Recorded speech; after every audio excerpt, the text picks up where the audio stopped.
எல்லாத்துக்கும் advance happy new year.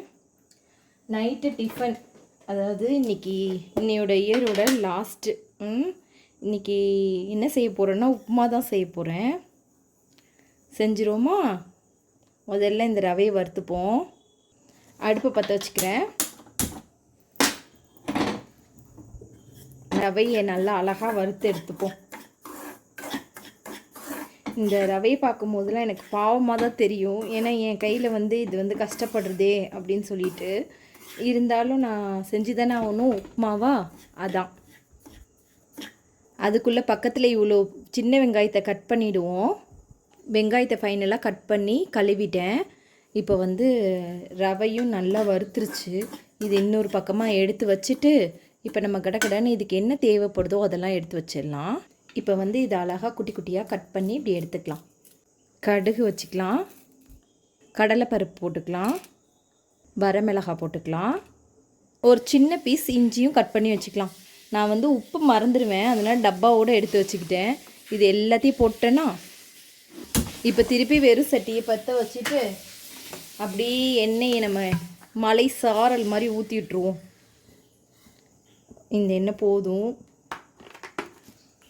அப்புறமா நம்ம கட் பண்ணி வச்சுருந்த அத்தனையும் இதில் ஒரு தள்ளி விட்டுறலாம்.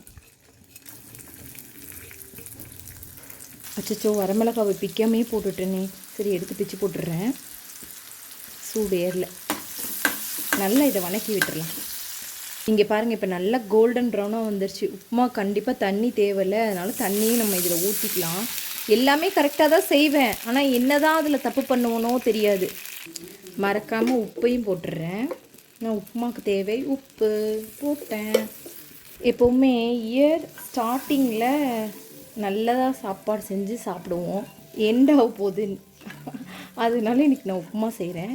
இது நல்லா கொதிக்கட்டும், அதையும் எடுத்து போட்டு காட்டுறேன்.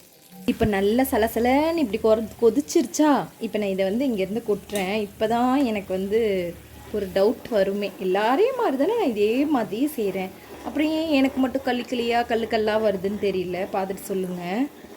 இந்த பாருங்கள், சூப்பராக வரும். அதுக்கப்புறமாட்டி ஒரு மாதிரி களியாக குண்டு குண்டா ஆகிடும். இப்போ ஸ்லிம் பண்ணிக்கலாம். நல்லா இந்த மாதிரி கிளறி எடுத்துக்கிறேன். உங்கள் முன்னாடி தானே கிளறேன். இங்கே பாருங்கள், ஒன்றா தானே இருக்குது. கொஞ்சம் இப்படியே தான் கிளறுவேன், ஆனால் கொஞ்சம் நேரத்தில் குண்டாக வந்துடும். இன்றைக்கி எப்படி வருதுன்னு தெரில, அதனால தான் கேமரா ஆன் பண்ணி வச்சுட்டே பண்ணுறேன். பார்க்கலாம். இன்றைக்கி என்ன கொடுமைனா, எனக்கே ஒரு ஆச்சரியம். இங்கே பாருங்களேன், ஒன்றா நல்லா சூப்பராக வந்துருச்சு. எப்போவுமே இந்த மாதிரி வராது. நல்லாவே பண்ணியிருக்கேன். எனக்கே ரொம்ப சந்தோஷமாக இருக்குது. சரி, இதை நம்ம இப்போது நம்ம சாப்பிட முடியாது கண்டிப்பாக. இதை நம்ம கெட்டுனதுக்கு தலையில் வச்சா தான் இதோடைய ரிசல்ட்டு தெரியும். முதல்ல நம்ம வச்சு சாப்பிட இப்போ வச்சுட்டு அதுக்கப்புறமாட்டி உங்கள்கிட்ட நான் ரிசல்ட்டை சொல்கிறேன். ஆனால் நல்லாவே தான் வந்திருக்குன்னு நினைக்கிறேன். பார்க்கலாம். அப்புறமாட்டி உப்புமா எடு கொண்டாடு. பாய் பாய்.